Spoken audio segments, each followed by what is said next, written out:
अस्सलाम वालेकुम dear students आज जो है ना हम फंडामेंटल पार्टिकल वाला जो टॉपिक है क्लास 9 केमिस्ट्री का चैप्टर नंबर 2 का जिसका नाम है स्ट्रक्चर ऑफ एटम, उसका जो एक बहुत इंपॉर्टेंट टॉपिक है वो है फंडामेंटल पार्टिकल ऑफ एटम। उसको डिस्कस करते हैं। ठीक है, तो चलिए देखते हैं कि इस टॉपिक में हमारे पास कौन कौन से पॉइंट्स गिवन है और कौन सा कॉन्सेप्ट गिवन है, तो इनको जो है ना अंडरस्टैंड करते हैं। देखिए यहाँ पे हमारे पास ये फंडामेंटल पार्टिकल ऑफ एटम्स, ये चैप्टर नंबर 2 का जो है ना वो टॉपिक है।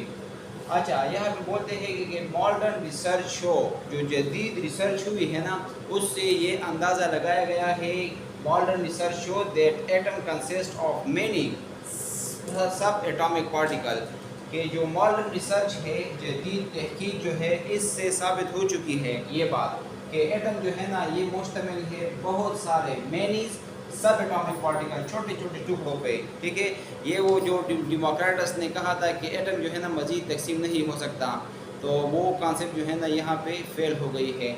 और मॉडर्न तहकीक के मुताबिक एटम जो है ना छोटे छोटे पार्टिकल्स पे मुश्तमिल है, और उन पार्टिकल्स में से 3 पार्टिकल जो है ना वो बहुत ज़्यादा इंपॉर्टेंट है, और केमिस्ट के लिए, एटलीस्ट केमिस्ट के लिए इनको जानना बहुत ज़रूरी है। तो चलिए इन 3 पार्टिकल्स को अंडरस्टैंड करते हैं कि वो कौन कौन से हैं, और इनको जो है ना किन किन साइंटिस्ट ने डिस्कवर किया है, इनके फाउंडर कौन है, और किन एक्सपेरिमेंट के ज़रिए से जो है ना इनको डिस्कवर किया है, इनके मासेस क्या है, ठीक है, और इनकी फंक्शंस क्या है। तो यहाँ पे जो है ना बोलते हैं कि 3 सब एटॉमिक पार्टिकल, 3 वो सब एटॉमिक पार्टिकल जो बहुत ज़्यादा इंपॉर्टेंट है। वैसे सब एटॉमिक पार्टिकल बहुत ज़्यादा है, तकरीबन 150 से ज़्यादा है।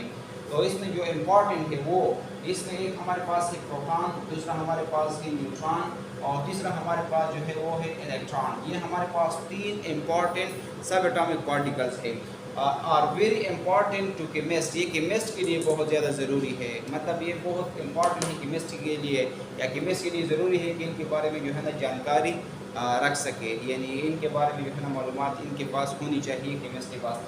These fundamental particle, these are fundamental particle. तो ये हमारे पास क्या है, फंडामेंटल पार्टिकल्स है। ये लफ्ज़ जो है 2 मतलब लिखा हुआ है, ठीक है। तो ये हमारे पास है फंडामेंटल पार्टिकल्स, यानी सब एटॉमिक पार्टिकल, या इसको जो है ना हम फंडामेंटल पार्टिकल भी बोलते हैं। ये 2 नाम जो है ना इलेक्ट्रॉन, प्रोटॉन और न्यूट्रॉन को कंबाइन भी बोलते हैं। तो अब जो है ना 1 बाय 1 इलेक्ट्रॉन की, प्रोटॉन की और न्यूट्रॉन की जो है ना हम डिटेल से डिस्कशन करते हैं। तो यहाँ पे देखिए, यहाँ पे हमारे पास पहला प्रोटॉन है, सॉरी इलेक्ट्रॉन है। इलेक्ट्रॉन को डिस्कस करते हैं डिटेल से। तो सबसे पहली बात तो ये है कि इलेक्ट्रॉन को डिस्कवर किसने किया था। तो जो इलेक्ट्रॉन को डिस्कवर करने वाला साइंटिस्ट था उसका नाम था जे थॉमसन, और ये हमारे पास 1897 में डिस्कवर हुई है इलेक्ट्रॉन। और इसके बाद जो है ना किस एक्सपेरिमेंट के थ्रू ये डिस्कवर हुई है, उस जिस एक्सपेरिमेंट के थ्रू इलेक्ट्रॉन डिस्कवर हुई है उस एक्सपेरिमेंट का नाम था कैथोड रे ट्यूब, यानी CRT experiment, cathode ray tube experiment, ठीक है। और इसकी लोकेशन क्या है, एटम में ये कहाँ पे पाया जाता है, ठीक है। लोकेशन भी, इस लोकेशन को के बारे में भी जो है ना वो हमें पता होना चाहिए कि इन पार्टिकुलर सब एटॉमिक पार्टिकल की लोकेशन क्या है एटम के अंदर। तो यहाँ पे हमारे पास जो लोकेशन है वो है revolve around nucleus and fix circular path, called, इनको जो है ना हम क्या बोलते हैं, कॉल्ड शेल। इनको 3 नामों से जानते हैं हम, शेल, ऑर्बिट या एनर्जी लेवल भी जो है ना इसको बोलते हैं, ठीक है। तो ये हमारे पास फिक्स सर्कुलर पाथ है, और फिक्स सर्कुलर पाथ में पाए जाते हैं, और ये फिक्स सर्कुलर पाथ जो है ना वो न्यूक्लियस के इर्द गिर्द जो है ना मौजूद होते हैं। तो ये हमारे पास देखिए यहाँ पे, ये हमारे पास एक एटम का स्ट्रक्चर है, ठीक है। ये एटम का स्ट्रक्चर है, और इसके सेंटर में न्यूक्लियस है, और इस न्यूक्लियस के अंदर प्रोटॉन और न्यूट्रॉन पाए जाते हैं। और इस न्यूक्लियस के इर्द गिर्द, ठीक है, इर्द गिर्द देखिए, ये इस न्यूक्लियस के इर्द गिर्द वाला पोर्शन है। इनमें हमारे पास, इनको जो है ना हम बोलते हैं, या तो हम इसको शेल बोल सकते हैं, इसको ऑर्बिट भी बोल सकते हैं, और इसको जो है ना एनर्जी लेवल भी बोल सकते हैं। तो मतलब ये है कि ये 3 नाम है, ये एक चीज़ के 3 नाम है। तो वो इलाका जो न्यूक्लियस के अराउंड हो, इर्द गिर्द हो, और इसमें इलेक्ट्रॉन, जिसमें इलेक्ट्रॉन भी पाए जाते हो, या जहाँ पे जो है ना इलेक्ट्रॉन डिसाइड करते हैं, रहते हैं, तो उन इलाकों को जो है ना हम या तो शेल बोल सकते हैं, या ऑर्बिट्स बोल सकते हैं, या एनर्जी लेवल बोल सकते हैं। ये 3 नाम है, और ये जो है ना हमें नील बोहर ने बताया था। ये डिस्कवरी ऑफ शेल्स के बारे में जो है ना, ये या डिस्कवरी ऑफ जो शेल्स है ये नील बोहर ने की थी। इससे पहले लेक्चर में हमने डिटेल से डिस्कस किया है। और ये हमारे पास जो है ना इन शेल्स के अंदर क्या रिसाइड करते हैं, कौन सी चीज़ रहती है, ये हमारे पास प्रोटॉन इलेक्ट्रॉन यहाँ पे रहते हैं। ठीक है, अब यहाँ पे इनकी लोकेशन का तो पता चल गया कि ये न्यूक्लियस के इर्द गिर्द फिक्स सर्कुलर पाथ में रहते हैं इलेक्ट्रॉन। ठीक है, तो ये लोकेशन भी हो गई। नेक्स्ट हमारे पास जो है इसमें वो हमारे पास है चार्ज, कि हमारे पास जो इलेक्ट्रॉन के ऊपर चार्ज है वो कितना है, ये भी जानना ज़रूरी है। नेगेटिवली चार्ज पार्टिकल, पहली बात तो ये है कि इलेक्ट्रॉन हमारे पास नेगेटिवली चार्ज पार्टिकल है। ठीक है, कौन सी चार्ज पार्टिकल है, नेगेटिवली चार्ज पार्टिकल है, और इसकी जो चार्ज है और इसकी वैल्यू हमारे पास 1.602 10⁻⁻19 कूलम, ये चार्ज का यूनिट है कूलम। ठीक है, फिर हमारे पास जो नेक्स्ट पॉइंट है वो हमारे पास है मास, के इलेक्ट्रॉन का मास कितना है, वज़न कितना है। देखिए, अगर हम AMU यूनिट में इसको काउंट करना चाहे, इसको डिटरमाइन करना चाहे, तो हमारे पास जो इलेक्ट्रॉन का मास है वो है 0.0054857 एटॉमिक मास यूनिट। ठीक है, अगर हम इसको केजी में लेके जाए या केजी में जो है ना मेजर कर ले, डिटरमाइन कर ले, तो वहाँ पे हमारे पास 9.1 10⁻31 kg जो है ना इसका वेट है, बहुत ही कम है, तकरीबन निग्लिजिबल है, हम इसको कंसिडर ही नहीं करते ज़्यादातर केसेस में। जो एटम का मास होता है ना, इस केस में जो है ना इलेक्ट्रॉन के मास को वो कहते हैं निग्लिजिबल, ये निग्लिजिबल है तो इसको जो है ना वो कंसिडर नहीं करते, इसको जो है ना वो करते हैं, एलिमिनेट करते हैं। ठीक है, तो यहाँ पे हमारे पास जो है फंक्शन, फिर इलेक्ट्रॉन का फंक्शन क्या है, इसका जो है ना एटम के अंदर कौन सा इंपॉर्टेंट फंक्शन ये परफॉर्म करता है, या इधर एटम के बाहर जो है ना कौन कौन से फंक्शन परफॉर्म करते हैं, यानी इलेक्ट्रॉन्स की वजह से जो है ना हम कौन से इम्पोर्टेंस काम कर सकते हैं। तो यहाँ पे हमारे पास जो फंक्शन है इलेक्ट्रॉन का वो है कि participate in chemical reaction, electrons जो होते हैं वो पार्टिसिपेट करते हैं केमिकल रिएक्शन में, तो ये बहुत इंपॉर्टेंट फंक्शन है इलेक्ट्रॉन का। और केमिकल रिएक्शन जो है ना ये इसमें क्या करते हैं, पार्टिसिपेट करते हैं।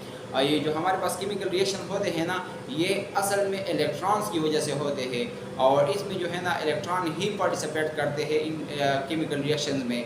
और केमिकल रिएक्शन में स्पेसिफिकली वैलेंस इलेक्ट्रॉन जो है ना, किसी भी एटम्स के वैलेंस इलेक्ट्रॉन जो है ना वो पार्टिसिपेट करते हैं। ठीक है, तो इनके फंक्शन बहुत ज़्यादा इंपॉर्टेंट है इलेक्ट्रॉन्स के।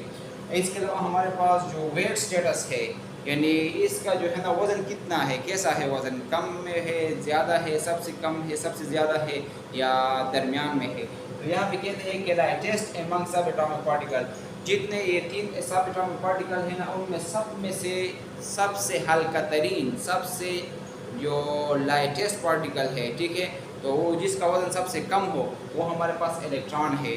प्रोटॉन से भी इसका वज़न कम है और न्यूट्रॉन से भी कम है। अब कितना कम है ये भी जानना ज़रूरी है। देखिए, ये प्रोटॉन से हमारे पास, प्रोटॉन के मुकाबले में अगर हम इलेक्ट्रॉन की बात करें प्रोटॉन के मुकाबले में, तो प्रोटॉन से जो है ना 1837 टाइम जो है ना ये छोटा है। अगर हम एक प्रोटॉन ले लें तो इसका वज़न जो है ना 1837 इलेक्ट्रॉन के बराबर होगा। फॉर एग्ज़ाम्पल, ये हमारे पास एक प्रोटॉन है, इसका जो वज़न है वो हमारे पास बराबर है 1837 इलेक्ट्रॉन के। अगर हम 1837 इलेक्ट्रॉन ले लें तो वो हमारे पास एक प्रोटॉन के बराबर होंगे। ठीक है, तो इसका मतलब ये है कि ये जो है ना बहुत छोटा वो है पार्टिकल है, और ये हमारे पास प्रोटॉन बहुत बड़ा पार्टिकल है। और अगर हम इसका मुकाबला न्यूट्रॉन के साथ कर लें, अगर हम इलेक्ट्रॉन का मुकाबला न्यूट्रॉन के साथ कर ले, तो न्यूट्रॉन का जो वज़न है एज़ कम्पेयर टू इलेक्ट्रॉन वो हमारे पास बहुत ज़्यादा है। तो वो अगर हम 1842 इलेक्ट्रॉन्स इकट्ठे कर ले तो तब हमारे पास 1 न्यूट्रॉन की वेट के बराबर होंगे। 1842 इलेक्ट्रॉन अगर हम इकट्ठे कर ले तो इन 1842 इलेक्ट्रॉन्स का जितना वज़न होता है वो एक न्यूट्रॉन के वज़न के बराबर होता है। तो एक इलेक्ट्रॉन जो है ना वो न्यूट्रॉन से 1842 टाइम छोटा है। यहाँ पे बोलते हैं ना कि 1837 time lighter than proton and 1842 time lighter जो है ना हल्के को बोलते हैं, वज़न में जो कम हो उसको जो है ना लाइटर बोलते हैं। न्यूट्रॉन से कितना है, 1842 टाइम लाइटर है।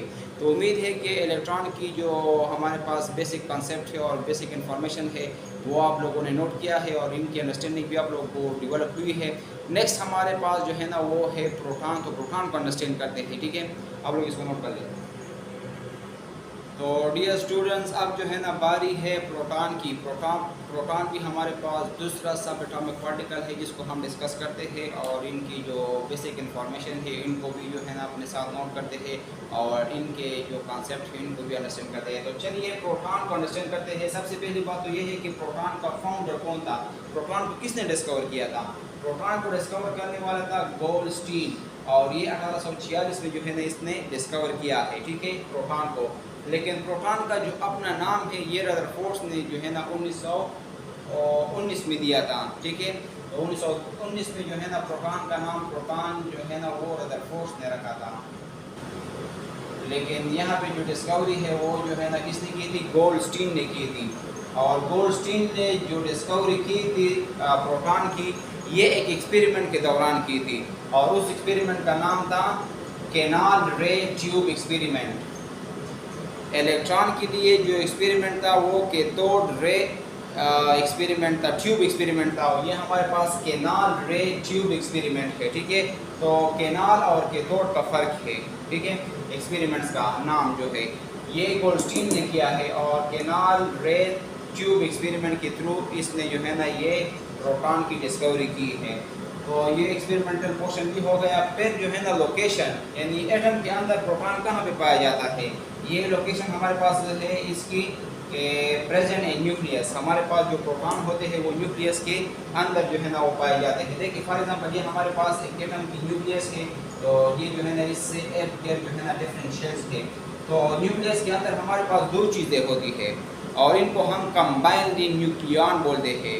न्यूक्लियन में हमारे पास एक प्रोटॉन है और दूसरा न्यूक्लियन हमारे पास है वो है न्यूट्रॉन।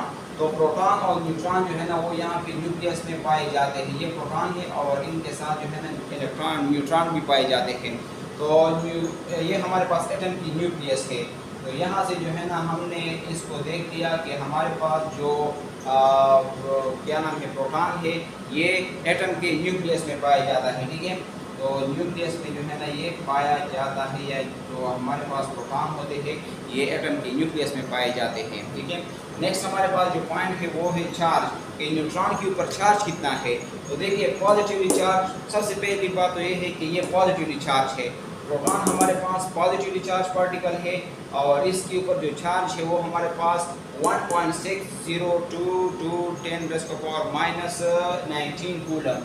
ये चार्ज जो हमारे पास प्रोटॉन की है, इतनी ही चार्ज हमारे पास न्यूट्रॉन की है। तो एक बात आप लोग जहन में बिठा दें कि प्रोटॉन और इलेक्ट्रॉन की जो चार्ज है वो हमारे पास सेम है। 1.6022×10⁻⁻19 कूलम प्रोटॉन की भी है, और यही चार्ज जो है ना हमारे पास इलेक्ट्रॉन के ऊपर भी होता है, ठीक है। अच्छा नेक्स्ट हमारे पास जो मास की बात है, मास हमारे पास प्रोटॉन की क्या है, तो इसको हम देखते हैं कि 1.0072766 एटॉमिक मास यूनिट। अगर हम एटॉमिक मास यूनिट में मेजर करना चाहते हैं या डिटरमाइन करना चाहते हैं तो तब हमारे पास इसकी मास है 1.0072766, ठीक है, या 66। और अगर हम इसको केजी में जो है ना वो डिटरमाइन करना चाहते हैं तो तब हमारे पास इसकी वज़न है, इसका मास है 1.6726 10⁻⁻27, ठीक है। तो ये हमारे पास केजी में इसका वज़न है, और ये AMU में है हमारे पास। नेक्स्ट हमारे पास फंक्शन क्या है प्रोटॉन का। प्रोटॉन का बहुत इंपॉर्टेंट फंक्शन है डिटरमाइन एलिमेंट्स आइडेंटिटी। ये हमें जो है ना एलिमेंट्स की आइडेंटिटी के बारे में बताता है। और आप लोगों ने जो है ना वो सुना होगा कि हमारे पास जो एटॉमिक नंबर है वो डिपेंड करता है कि नंबर ऑफ प्रोटॉन कितने हैं, या नंबर ऑफ प्रोटॉन को भी जो है ना हम एटॉमिक नंबर बोल सकते हैं, ठीक है। या हम जो है ना नंबर ऑफ इलेक्ट्रॉन को भी एटॉमिक नंबर बोल सकते हैं। तो एटॉमिक नंबर से ही एटम की आइडेंटिटी का पता चलता है, और एटॉमिक नंबर से ही हम जो है ना एलिमेंट्स को एक दूसरे से डिफरेंशिएट करते हैं, ठीक है। तो इसका फंक्शन बहुत इंपॉर्टेंट है। और नेक्स्ट हमारे पास इसकी वेट की जो स्टेटस है कि इसका वज़न जो है ना वो क्या है, जो अदर सब एटॉमिक पार्टिकल से उनसे ज़्यादा है या सबसे ज़्यादा है, या दरमियान में है या सबसे कम है। तो स्टेटस इसका जो है वेट का वो ये है कि हमारे पास जो प्रोटॉन है वो 1837 टाइम हेवियर है, ये भारी है, किससे, इलेक्ट्रॉन से। ये हमने प्रीवियस इलेक्ट्रॉन में भी स्टडी किया है। और अगर हम बात करें न्यूट्रॉन के मुकाबले में, तो न्यूट्रॉन से ये जो है ना फिर थोड़ा सा हल्का है, ये जो है ना लाइटर है न्यूट्रॉन से, और न्यूट्रॉन से 5 टाइम जो है ना ये लाइटर है, ठीक है। तो इसका मतलब ये है कि अगर हम एक प्रोटॉन ले लें तो इसका वजन जो है ना 1837 इलेक्ट्रॉन के बराबर होगा, 1837 इलेक्ट्रॉन्स के। और अगर हम जो है ना हम क्या करें 5 प्रोटॉन ले लें, 5 प्रोटॉन ले लें, तो इसका वजन जो है ना 1 न्यूट्रॉन के बराबर होगा, ठीक है। यानी 5 प्रोटॉन्स की कंबाइन जो वेट होगी वो हमारे पास 1 न्यूट्रॉन के वेट के बराबर होगी, ठीक है। तो आई होप कि आप लोगों को प्रोटॉन की कंसेप्ट भी समझ में आई है और आप लोगों ने इंफॉर्मेशन भी नोट की है। तो नेक्स्ट हमारे पास जो लास्ट फंडामेंटल और इम्पॉर्टेंट पार्टिकल है, सब फंडामेंटल सब एटॉमिक पार्टिकल है जिसका नाम है न्यूट्रॉन, तो उसके बारे में जो है ना वो डिस्कस करते हैं कि वो क्या है और इसकी जो है ना इंफॉर्मेशन क्या है, वहाँ पे कंसेप्ट क्या है, ठीक है, और इनके फंक्शन क्या है। तो इसको आप लोग नोट कर लीजिए।